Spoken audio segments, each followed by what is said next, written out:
안녕하세요. 요즘 AI 시대 정말 많이들 얘기하잖아요. 특히 50대라는 나이, 이때 쌓아온 경험의 가치를 어떻게 봐야 할지, 오늘 제가 그 부분에 대해서 명쾌하게 한번 정리해 드릴게요. 자, 그럼 바로 본론으로 들어가서 이 질문부터 한번 던져볼게요. 인공지능이 정말 많은 것을 대체하고 있는 지금, 우리가 평생을 바쳐 쌓아온 이 경험, 이게 과연 나만의 강력한 무기가 될까요? 아니면 그냥 시대에 뒤떨어진 낡은 것이 되어버리는 걸까요?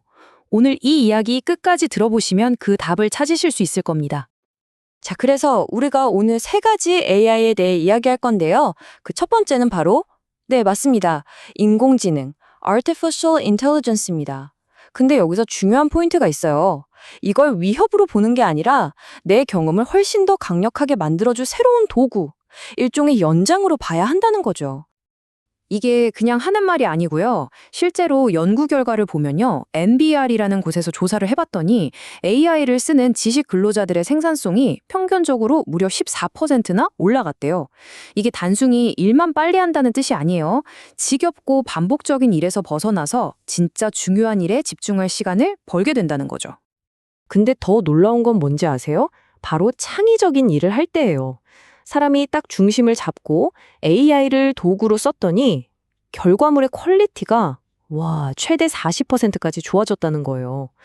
그러니까 단순히 속도만 빨라지는 게 아니라 인간의 그 번뜩이는 창의력이랑 AI의 엄청난 분석력이 만나서 아예 차원이 다른 결과물이 나오는 거죠. 특히나 코딩이나 자동화 같이 좀 복잡한 작업에서는요, 그 효과가 진짜 어마어마합니다. 기터브 코파일럿 연구를 보니까 과제 하나 끝내는데 걸리는 시간을 거의 절반 이상, 최대 55%까지 줄일 수 있었다고 해요. 생각해 보세요. 이런 엄청난 효율성 덕분에 숙련된 전문가들은 단순 작업이 아니라 더 큰 그림, 더 전략적인 생각을 할 시간을 선물 받는 셈이죠. 자, 이 표를 한번 보세요. 이게 진짜 핵심을 보여주거든요. AI는 초안을 쓰거나 긴 글을 요약하거나 자료를 찾는 것처럼 일을 시작하는 데는 정말 선수예요. 하지만 최종 퀄리티를 책임지고 이게 어떤 의미인지 전체적인 맥락을 파악하는 건 결국 경험 많은 사람의 몫이라는 겁니다. 맞습니다. 바로 그거예요. 어떤 일이든 가장 중요한 가치는 그 마지막 20%에서 결정되잖아요. 품질, 책임감, 맥락, 이런 것들이요. 바로 이 지점에서 수십 년간 쌓아온 50대의 경험이 진짜 보석처럼 빛을 발하는 겁니다. 자, 그럼 이렇게 강력한 AI라는 도구를 제대로 쓰려면 뭐가 필요할까요? 바로 나 자신을 아는 겁니다. 이제 시선을 바깥에서 안으로 돌려서 우리 내면의 나침반이라고 할 수 있는 두 번째 AI, 바로 자기인식 지능, Awareness Intelligence에 대해 이야기해 볼게요. 고대 철학자 탈레스가 이런 말을 했죠. 인생에서 가장 어려운 일은 자기 자신을 아는 것이다. 어릴 땐 이 말이 잘 와닿지 않는데 50쯤 되면 비로소 이게 그 말이구나 하고 무릎을 탁 치게 되죠. 나를 깊이 들여다볼 지혜와 여유가 생기는 나이. 이게 바로 두 번째 AI의 핵심입니다. 사실 50대라고 하면 구식이다, 몸이 뻣뻣하다, 시대에 뒤떨어졌다, 이런 부정적인 고정관념들이 먼저 떠오르기 쉽잖아요? 그런데 실제로는 어때요? 오히려 앙코르 청소년기라고 부를 만큼 새로운 것에 대한 열정이 샘솟고 진짜 삶의 지혜가 빛을 발하는 정말 멋진 시기거든요? 조지 오웰이 또 기가 막힌 말을 했어요.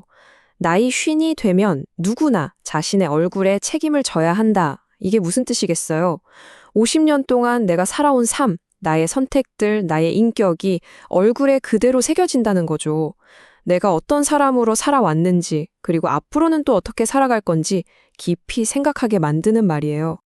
여기서 정말 재미있으면서도 중요한 개념이 하나 나와요. 바로 신념이 쉰념이 되는 걸 경계해야 한다는 겁니다. 발음은 딱 한 글자 차이인데 뜻은 하늘과 땅 차이죠. 내 경험은 강점이야. 기술, 배우면 되지. 이게 바로 살아있는 신념이고요. 반대로, 에이, 이제 와서 뭘, 난 너무 늦었어. 이게 바로 낡아버린 쉰념인 거죠. 여러분의 마음속엔 지금 신념이 있나요? 아니면 쉰념이 있나요? 자, 그럼 이제 마지막 세 번째 AI로 넘어가 보겠습니다. 바로 적응 지능, 애댑티브 인텔리전스예요.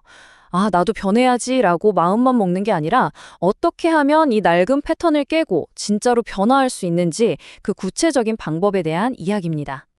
근데 우리가 왜 이렇게 변화하기가 어려울까요?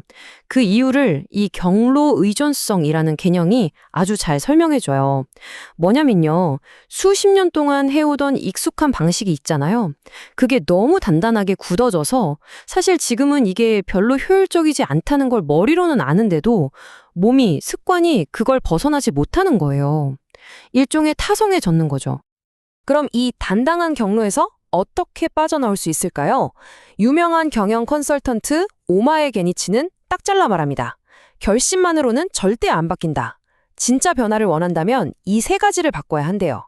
첫째, 시간을 쓰는 방식을 바꾸고, 둘째, 내가 머무는 공간을 바꾸고, 셋째, 만나는 사람을 바꿔라. 결국 내 의지가 아니라 환경 자체를 뜯어 고쳐야 한다는 거죠. 이와 관련해서 키르케고르가 들려준 이 우화가 정말 깊은 교훈을 줍니다. 한번 들어보세요. 저 하늘을 자유롭게 날던 야생오리떼가 있었어요. 그러다 우연히 어떤 연못에 내려앉았는데 주인이 먹이를 주는 아주 편안한 곳이었죠. 바로 그 편안함이 사실은 아주 위험한 유혹의 시작이었습니다. 결국 어떻게 됐을까요? 오리들은 그 안락함에 완전히 길들여져 버렸어요. 주는 먹이만 받아먹다 보니 살은 뒤룩뒤룩 찌고 점점 게을러졌죠. 추운 겨울 힘들게 남쪽으로 날아가는 대신 그냥 그 연못에 머무는 걸 택한 거예요. 그리고 마침내 결정적인 순간이 찾아왔습니다. 이듬해 봄, 다른 야생 우리떼가 머리 위를 힘차게 날아가는 걸 봤어요. 아, 우리도 저들처럼 날아야지 하고 날갯짓을 해봤지만 이미 몸은 너무 무거워졌고 나는 법조차 가물가물해진 뒤였습니다. 아무런 도전 없이 편안함에만 안주하는 것이 우리의 핵심 능력을 어떻게 앗아가는지 정말 섬뜩하게 보여주는 이야기죠. 하지만 다행히도 이 길들여진 오리와는 정반대의 삶을 사는 핫버드들도 있습니다. 여기 보세요. 코미디언 이경규 씨, 만화가 허영만 선생님. 이분들은 수십 년째 최고의 자리를 지키고 있잖아요. 비결이 뭘까요? 끊임없이 새로운 걸 배우고 자신을 채우고 변화를 두려워하지 않는다는 겁니다. 바로 이게 적응 지능의 살아있는 증거죠. 자, 이제 거의 다 왔습니다. 결론으로 한번 가볼게요. 우리가 지금까지 어떤 길을 걸어왔는지도 물론 중요하지만요. 결국 모든 것의 가치를 결정하는 건 이 경력과 인생의 한 단계를 어떻게 잘 마무리하느냐에 달려 있습니다. 이 이야기는 정말 많은 걸 생각하게 만들어요. 2018년 아시안게임에서 체조 선수 김한솔 선수가 거의 완벽한 연기를 펼쳤거든요. 그런데 마지막에 심판에게 인사하는 걸 깜빡한 거예요. 그래서 0.3점 감점을 당했고 결국 0.06점이라는 정말 간발의 차이로 금메달을 놓치고 말았습니다. 마지막 그 디테일 하나가 모든 걸 바꾼 거죠.